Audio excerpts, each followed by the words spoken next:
Hello student, today we are discussing about the new definitions. कल जो definition के बारे में हमने डिस्कस किए थे, आज कुछ नया डेफिनेशन देखते हैं. कल F1 जनरेशन के बारे में डिस्कस किया था. Today we are discussing about the F2 generation. F2 generation होता है सेकेंड फिलियल जनरेशन, मतलब पहला जनरेशन के बाद अगर उसी जनरेशन के अंदर सेल्फिंग किया जाता है तो जो ऑफस्प्रिंग आते हैं those are called as the F2 generation. The second generation या progeny produced by selfing in breeding, मतलब उसी के अंदर अगर सेल्फ जनरेशन का नेक्स्ट जनरेशन लिए जाते हैं तो उसको हम बताएंगे इन ब्रीडिंग. और F1 generation offsprings is called second filial generation. Next come to Punnett square या checker board. What is checker board? Punnett एक साइंटिस्ट है, उनके नाम से अगर हम कुछ ऑफस्प्रिंग्स के डेटा को डायग्रामेटिकली रिप्रेजेंट करते हैं तो उसी को कहा जाता है पुनेट स्क्वायर या चेकर बोर्ड. ये पुनेट साइंटिस्ट के नाम से लिया जाता है. So it is a diagrammatic representation of a particular cross to predict the progeny of a cross.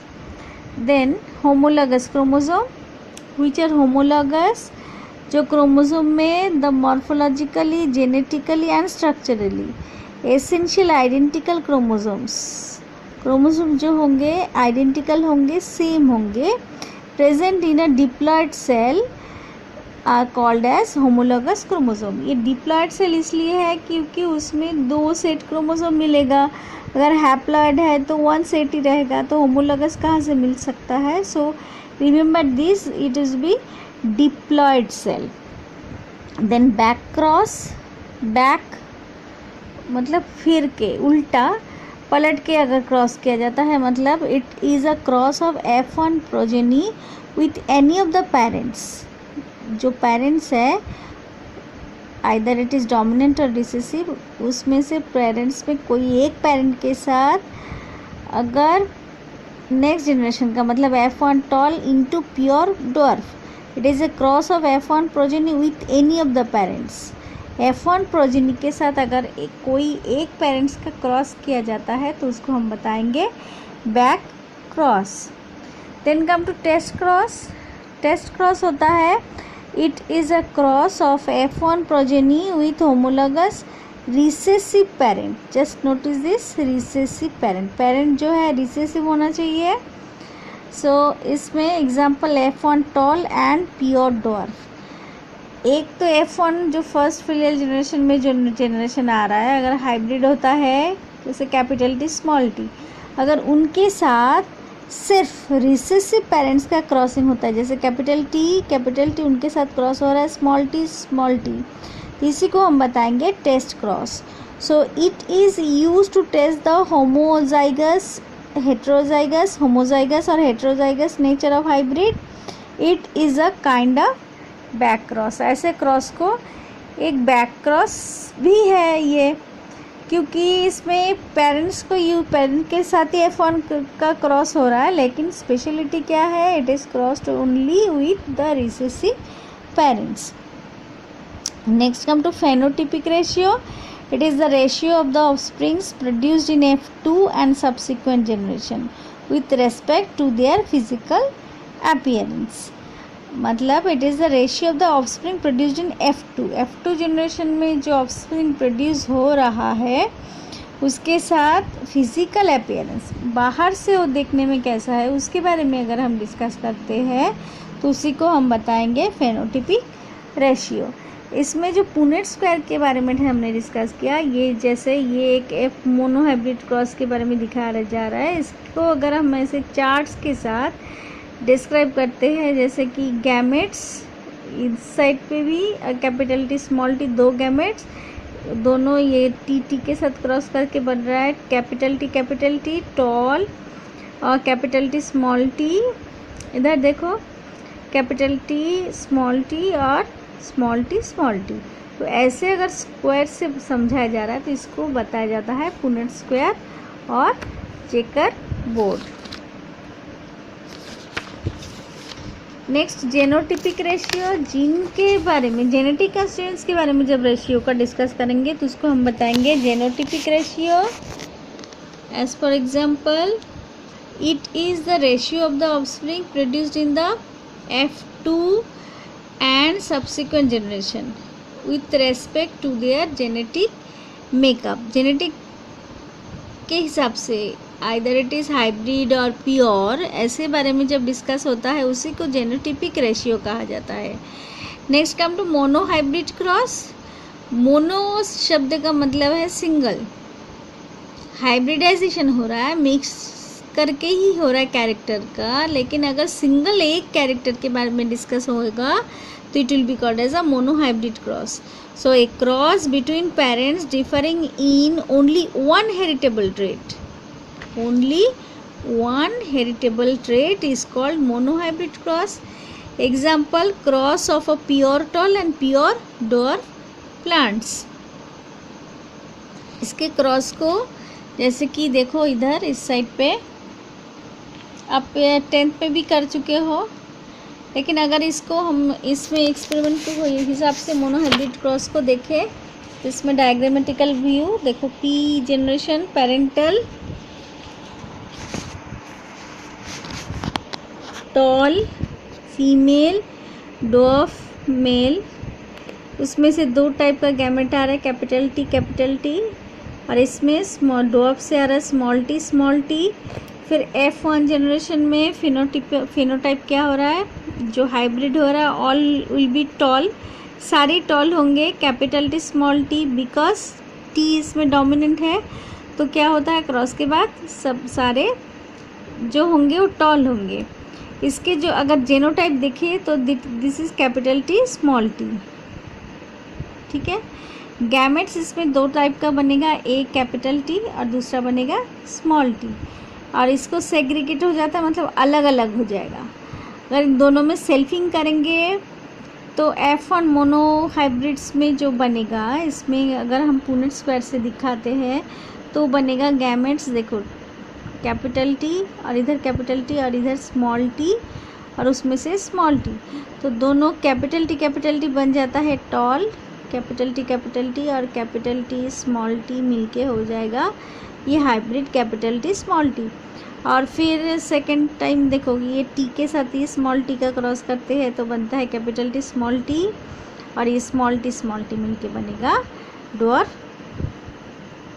तो फेनोटिपिक रेशियो होता है tall is to dwarf, that is मतलब फेनोटिपिक रेशियो अगर हम बाहर से देखेंगे उसको डिस्कस करेंगे तो कितना रेशियो होगा, कैपिटल 3 टॉल देखो 1 2 3, तो ये बन जाएगा 3:, ड्वार्फ का है 1। लेकिन जेनेटिपिकली अगर हम देखें जिन के हिसाब से जेनेटिक कंस्टिट्यूएंसी से, इसमें दो टाइप का टॉल जो है उसमें एक है कैपिटल टी, दोनों में ही कैपिटल टी है, और ये हाइब्रिड जो है कैपिटल टी स्मॉल टी, और फिर लास्ट रहता है स्मॉल टी। तो इसमें देखो कैपिटल टी हाइब्रिड 2 है, प्योर कैपिटल टी 1 और प्योर स्मॉल टी 1। तो जेनोटिपिक रेशियो हो गया 1:2:1। तो इसको अगर हम चार्ट में एक्टिविटीज़ में इसको फिलअप करेंगे तो ऐसे होगा, that is phenotype tall is to dwarf, genotype capital T small T, gametes capital T small T, cross होकर बनता है कैपिटल टी स्मॉल टी। फिर इसमें देखो आप बनेगा, इसमें फर्स्ट फिलियल जनरेशन में F1 में टॉल, उसके साथ टॉल का सेल्फिंग होता है, genotype capital small T capital T small T. फिर गैमेट्स बनेगा, दोनों में ही दो टाइप का, एक कैपिटल रहेगा एक स्मॉल रहेगा। फिर दोनों का सेल्फिंग किया जो मोनोहाइब्रिड क्रॉस का अगर आप चार्ट्स में दिखाते हो तो एक मेल और एक फीमेल पार्ट, तो ये दोनों मिलके बनता है capital T small T, capital T small T. तो phenotypic ratio tall is to dwarf हो गया 3:1, और जेनोटिपिकल हो गया capital T is to capital T small T is to small T, that is 1:2:1. So this is all about the mono hybrid cross. Next come to dihybrid cross, a cross between two pure homozygous parents in which the inheritance pattern of two pairs of contrasting characters is considered simultaneously is called dihybrid cross. अगर हम एक pair character, die का शब्द का मतलब ही होता है to, अगर हम दो पेयर कैरेक्टर को लेके कॉन्ट्रास्टिंग करते हैं और उसमें क्रॉस करते हैं तो उसी क्रॉस का नाम देंगे डाईहाइब्रिड क्रॉस.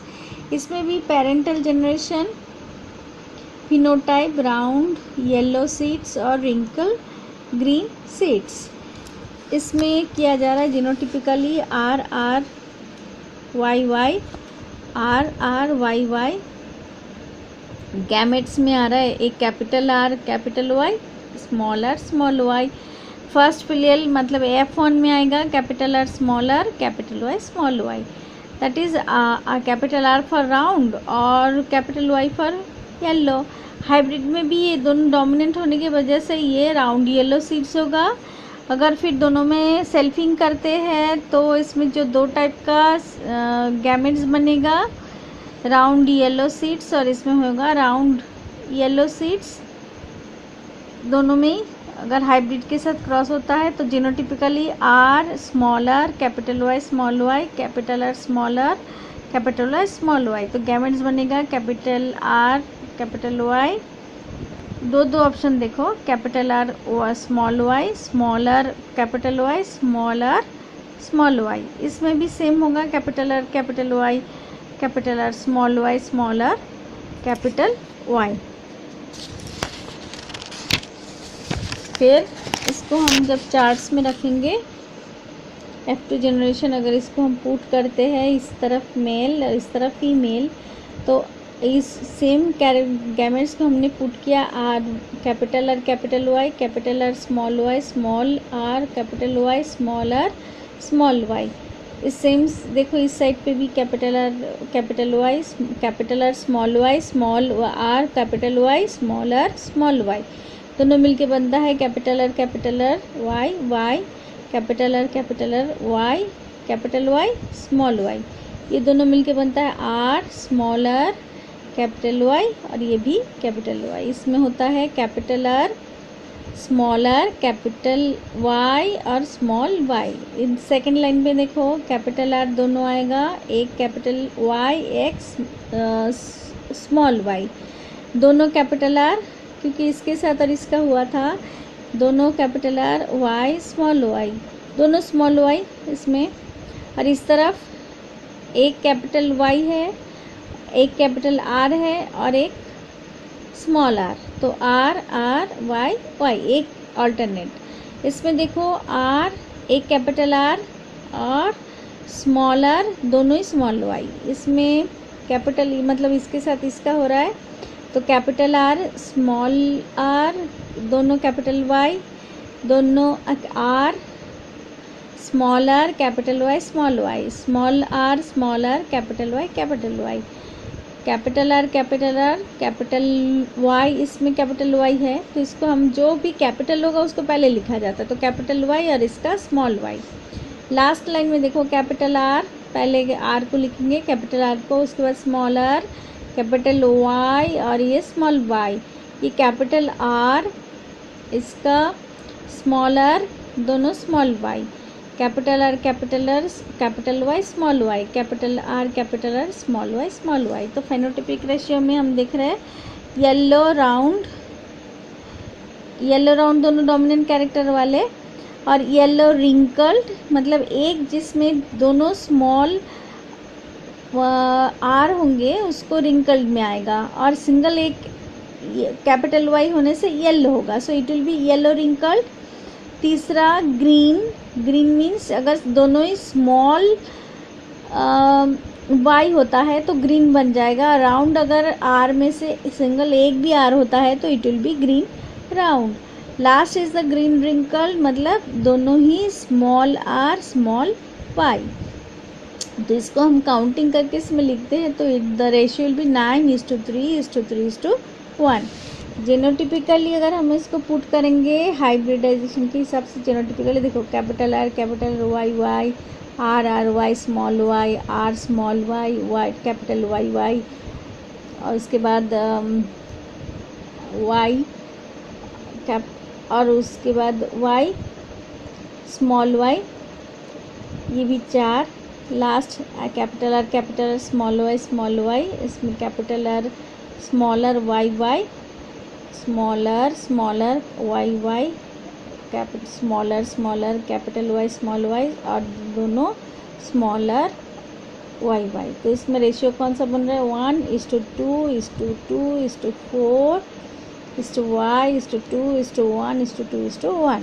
सो इसमें टोटल अगर हम देखते हैं 12, 3, 15, 1, 16, इसमें भी टोटल लगाएंगे तो देखेंगे कि 16। So there are 16 possible individuals in F2 generation. And last question of this topic, this is why are farmers and gardeners advised to buy new F1 hybrid seeds every year? हर साल इनको बीजा जो खरीदना पड़ता है हाइब्रिड सीड क्यों खरीदते हैं?